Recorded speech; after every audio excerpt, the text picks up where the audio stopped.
People often think that at my age, nothing new can truly shake you anymore. They imagine that once you pass 75, life becomes a quiet hallway where the doors behind you are locked and the ones ahead barely open. But what happened that morning on bus 42 proved something I had never believed possible, that a single, ordinary choice could unravel a truth buried for more than 50 years. My name is Eleanor Whitmore. I am 78 years old, widowed for nearly a decade, and until that day, I considered myself a woman of routine. Every Tuesday, I left my apartment at exactly 8:10 a.m. Not 8:09, not 8:11. At 8:10 sharp, I would step carefully down the 3 concrete steps outside my building, gripping the cool metal railing that always smelled faintly of rain and rust. The neighborhood bakery across the street filled the air with the scent of cinnamon rolls and coffee, a smell that made mornings feel gentler than they truly were. That particular Tuesday seemed no different. At least, not at first. I wore my usual navy blue coat, even though spring had begun creeping into the air. Old habits cling tighter than winter coats. My handbag rested on my left arm, the leather worn smooth from years of use. Inside it were the same items I carried every week: tissues, peppermint candies, a folded grocery list, and a small photograph I never removed. The photograph was of a little boy. Curly brown hair, bright, curious eyes. My son. Or rather, the son I once had. But that is a story I did not plan to think about that morning. Not until the bus arrived. The sound of bus 42 approaching was always the same. A low mechanical growl followed by a sigh of brakes. I stood beside the bus stop pole, along with 2 college students whispering over their phones and a middle-aged man tapping his foot impatiently. I recognized none of them, which was normal. The city was full of strangers who brushed past one another like drifting leaves. The doors folded open with a soft hiss. And that is where the first choice appeared. A small one. The kind you never expect to matter. Usually, I sat in the 3rd row from the front, on the right side. That seat gave me a clear view of the passing streets without too much sunlight glaring into my eyes. But that morning, the 3rd row was occupied by a young mother struggling with a stroller and a crying toddler. So I hesitated. Just for a second. Behind me, the middle-aged man cleared his throat loudly, the universal language of hurry. I looked farther down the aisle. One empty seat remained, near the back of the bus. I rarely sat in the back. Too noisy. Too unpredictable. Too close to people who didn't notice old women. But something, perhaps politeness, perhaps simple inconvenience, nudged me forward. And so I made the choice. I walked to the back. That was the moment everything began. The seat was beside a young man. He couldn't have been older than 35. Dark hair. Broad shoulders. A neatly trimmed beard. He wore a gray coat and held a folded newspaper, though he wasn't reading it. Instead, he stared out the window with an expression I couldn't quite place. Not sadness. Not anger. Something heavier. Something quiet. I lowered myself into the seat beside him, careful with my knees. He shifted slightly to make room, offering a polite nod but saying nothing. The bus lurched forward. Outside, the city moved as it always did. Traffic lights changing, pedestrians crossing, dogs tugging on leashes. Everything looked perfectly ordinary. But then something strange happened. Something so small that another person might have ignored it entirely. The young man glanced at my handbag. Not once. Not casually. But repeatedly. His eyes flicked toward it again and again, each glance lasting just a fraction too long. At first, I assumed he was simply restless. Many young people fidget these days, always looking, always moving. Yet after the 4th glance, unease settled into my chest like a stone. I tightened my grip on the strap. That was when he spoke. "Excuse me," he said softly. His voice startled me. It was calm but carried a faint tremor beneath the surface. "Yes," I replied. He hesitated. Long enough to make me uncomfortable. Then he asked a question that made my heart skip. "Where did you get that bag?" Now, I have owned that handbag for nearly 20 years. It was nothing special, brown leather, slightly faded, with a silver clasp shaped like a small flower. "Why do you ask?" I said carefully. He swallowed. I think I've seen it before." I forced a polite smile. Many bags look alike. But inside, a ripple of confusion stirred. He shook his head. "No," he said quietly. "Not this one." And then, before I could respond, he pointed to the clasp, to the tiny engraved flower. My breath caught, because hidden inside that flower was something no stranger should recognize. A mark, so small you had to know where to look. A single letter. E. My letter. Engraved decades ago by my husband, long before he passed. The young man's voice lowered to almost a whisper. "My mother had one just like that," he said. The words struck me harder than they should have. People share similar items all the time. That alone meant nothing. And yet, something in his tone felt wrong. Or perhaps familiar. The bus hit a bump, jolting us slightly. My fingers tightened around the bag. "I'm sure many people did," I replied, trying to sound dismissive. But he didn't stop. Instead, he turned fully toward me. And for the first time, I saw his eyes clearly. Hazel. Golden brown. With tiny flecks of green near the center. My breath left my lungs in a silent gasp. Because I had seen those eyes before. Not yesterday. Not recently. But long, long ago. In the face of a child. A child I had not seen in over 50 years. The bus rolled to the next stop. No one spoke. No one moved. But inside my chest, something ancient and buried began to stir.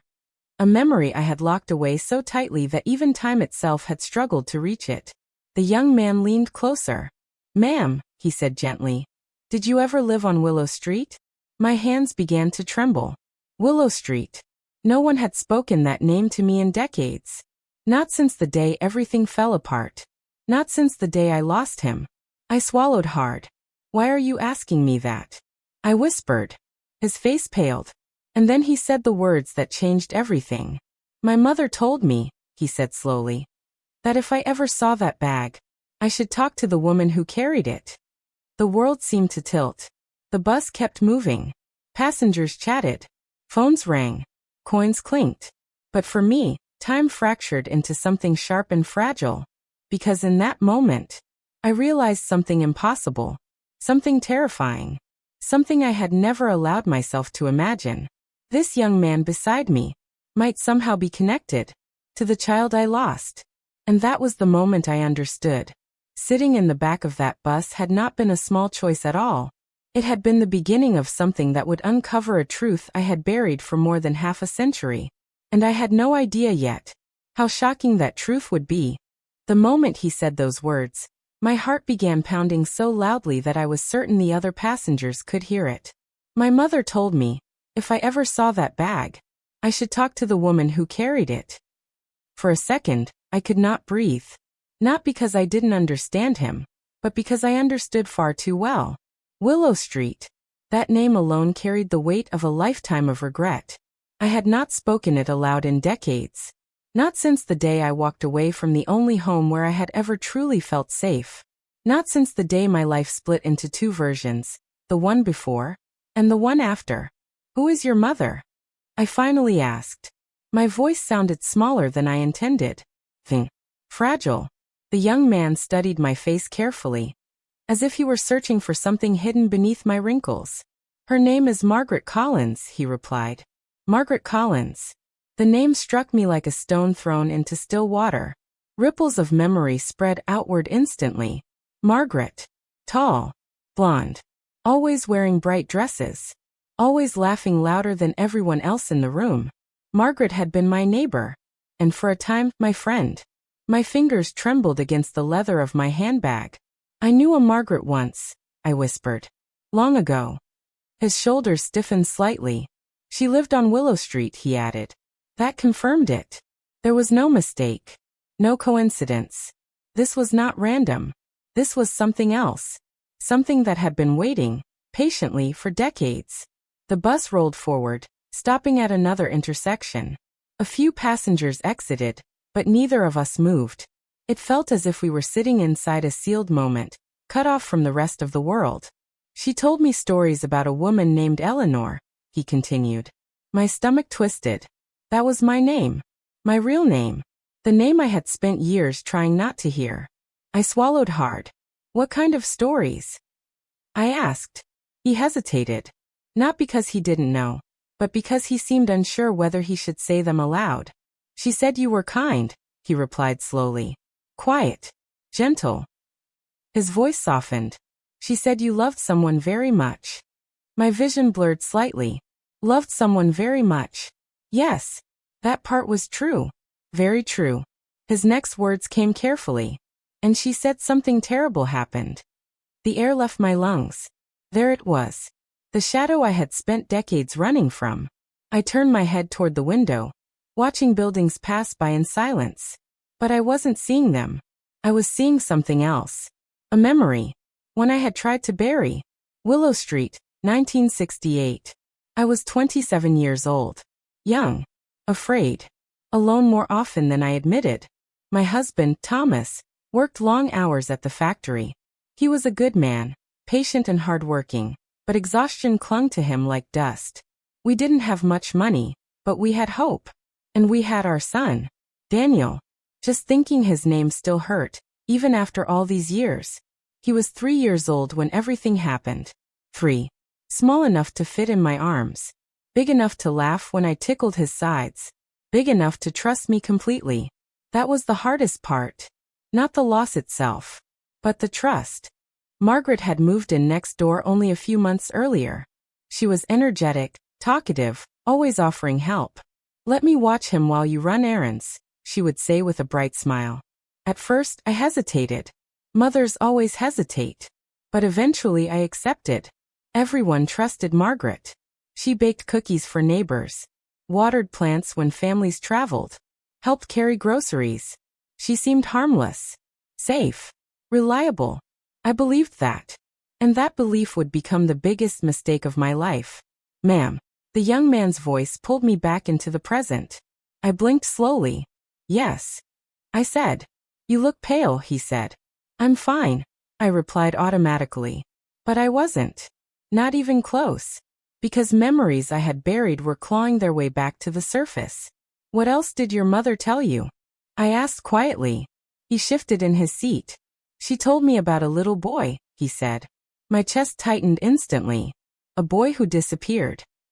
There it was. The truth I had never escaped. Even after 50 years. Even after changing cities. Even after building a quiet life meant to forget. The word disappeared echoed in my mind like thunder. Daniel didn't simply vanish. Not in the way strangers imagined. There had been details. Horrible details. Details I had never spoken aloud. Not even to the police. Not completely. She said it happened on a rainy afternoon. The young man continued. Rain. Yes. It had been raining. I remembered the sound clearly, tapping against the windows like fingers demanding entry. Margaret had knocked on my door that day. I can take Daniel to the park, she said cheerfully. You look tired. I had been tired. Too tired. Exhausted from sleepless nights and endless worries. So I agreed. That was the moment. The simple choice that changed everything. Just like the seat on the bus. Simple. Ordinary. Devastating. Hours passed that day without Daniel returning. At first, I assumed they stayed longer at the park. Then I worried. Then I panicked. By nightfall, Margaret returned alone. Without Daniel. Her face pale. Her voice trembling. He wandered off, she said. I looked everywhere. That was the beginning of the nightmare. Police searches. Volunteers. Posters with Daniel's smiling face taped to telephone poles. Days turned into weeks. Weeks turned into years. And eventually, silence. No answers. No closure. Only guilt. Endless, suffocating guilt. Back on the bus, the young man watched me carefully. I never believed her story completely, he admitted.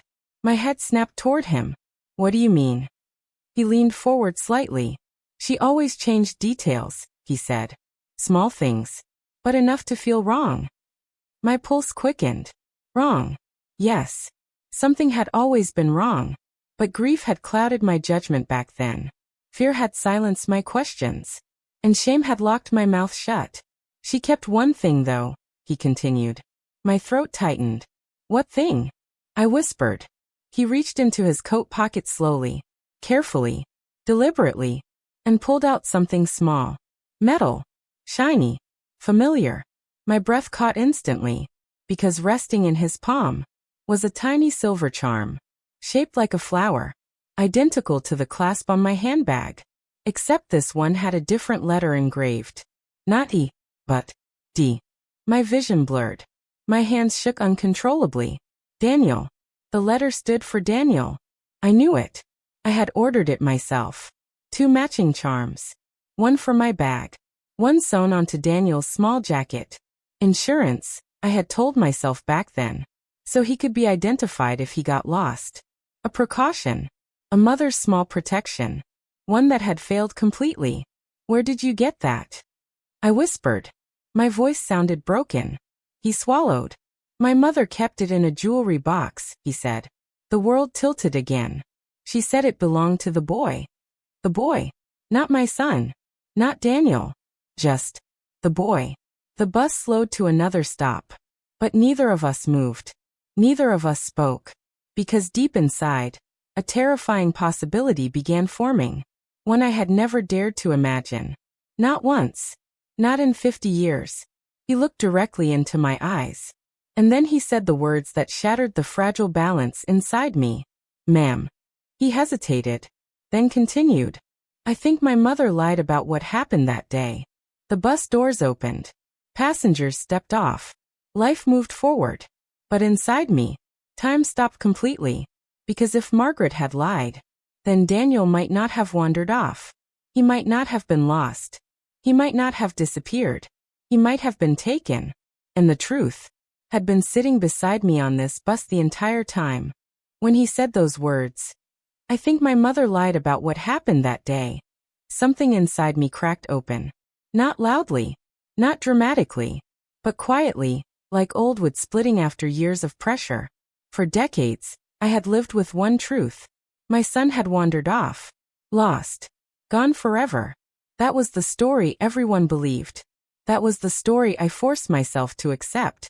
But now, sitting on that bus, beside a stranger holding my son's silver charm, that story began to crumble. The bus continued moving, but the world around me felt distant, like I was underwater.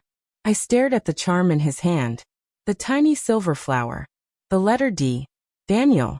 My Daniel. Where exactly did your mother get that? I whispered. My voice barely sounded like mine anymore. He hesitated again, clearly choosing his words carefully. She never explained, he admitted. Whenever I asked about it, she would say it was from someone she used to know, someone who suffered a terrible loss. A terrible loss. Yes, that part had been true, painfully true.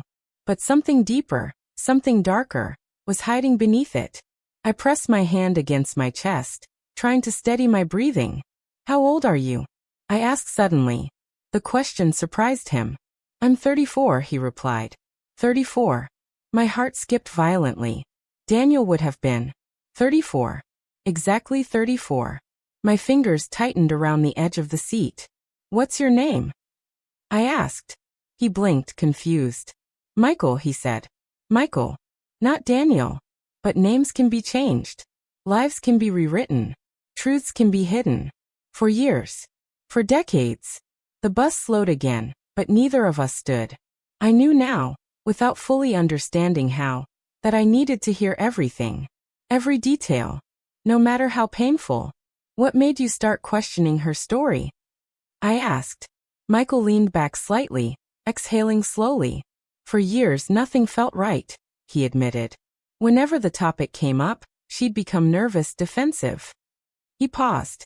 Last month she got sick. My stomach tightened. Sick? I asked. He nodded. Very sick. The doctors said she doesn't have much time left.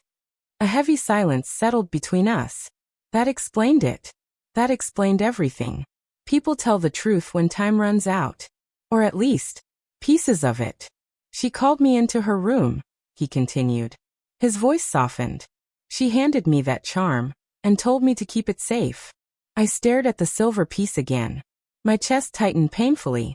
What else did she say? I whispered. He swallowed hard. She said there was a woman named Eleanor, who deserved the truth. My breath caught instantly. That was me. She had remembered. After all these years, she had remembered me. And then, he continued slowly, she told me something that made no sense at first. I leaned closer without realizing it. What was it? He hesitated, then spoke. She said the boy didn't wander off. My vision blurred instantly. My pulse roared in my ears. Not wander off. Taken. My worst fear, my deepest suspicion, suddenly stood before me like a living thing. She said she found him crying in the park, Michael continued. Standing alone near the swings. Tears filled my eyes. That image felt too real, too vivid, too familiar. He kept saying he wanted his mother, Michael added.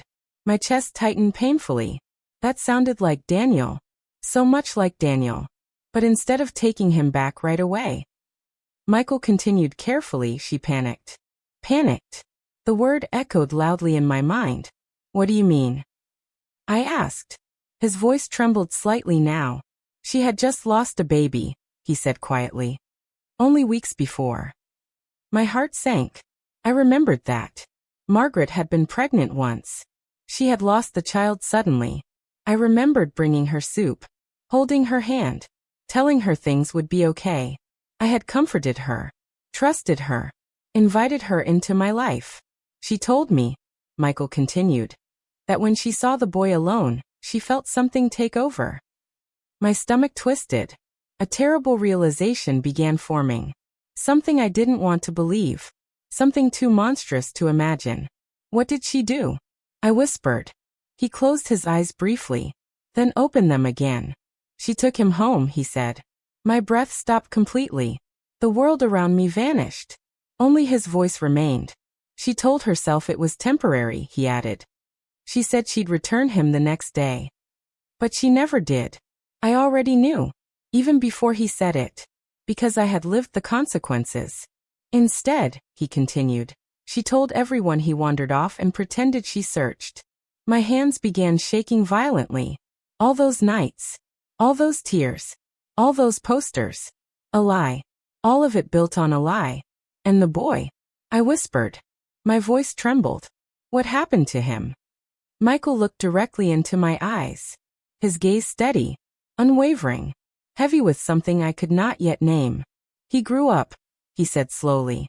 My heart pounded. He grew up believing she was his mother. The world tilted again.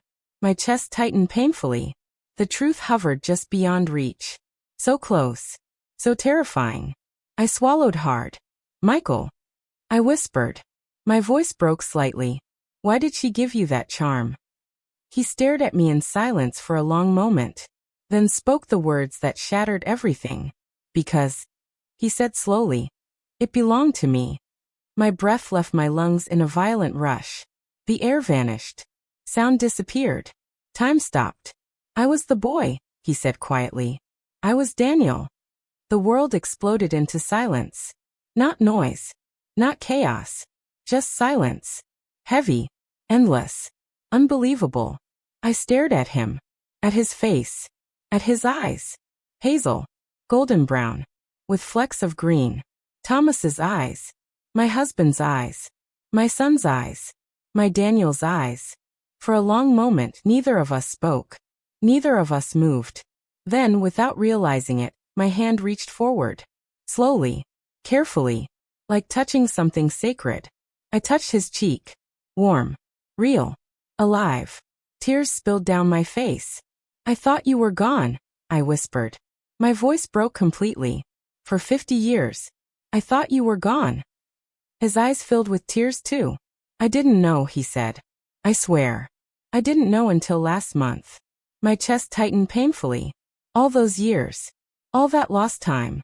Stolen. By fear. By grief. By a single terrible choice. The bus slowed to its final stop.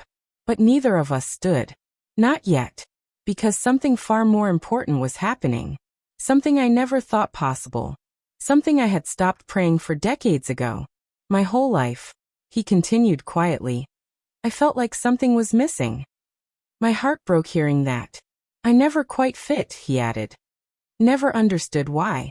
Of course he didn't. He had been living someone else's life. Someone else's story. I brought the charm with me today, he continued. Because she told me to find you. His voice trembled slightly. She said, "You deserve to know the truth." Tears streamed down my face uncontrollably now. Not from sadness alone, but from something else. Something strange. Something fragile. Hope. She asked me to forgive her, he added quietly. I closed my eyes. Margaret. My old friend. My greatest betrayer.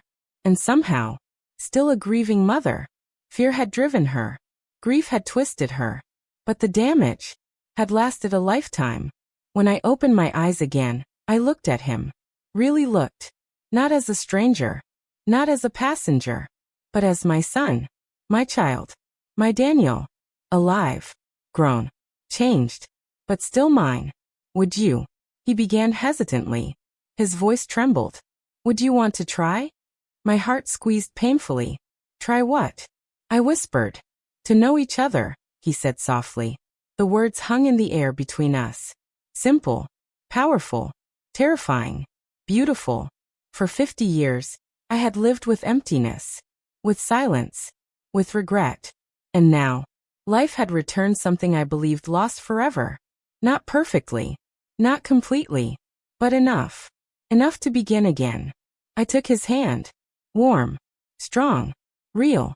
My name is Eleanor, I said gently. He smiled through tears. I know, he replied.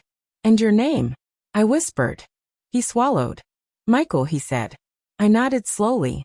Daniel, I said softly. His eyes filled again. And this time, he didn't correct me.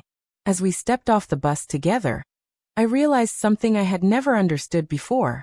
Life is not changed only by grand decisions. Sometimes, everything changes because of something small. A missed seat. A different choice. A simple step toward the back of a bus. That morning, I almost didn't take that seat.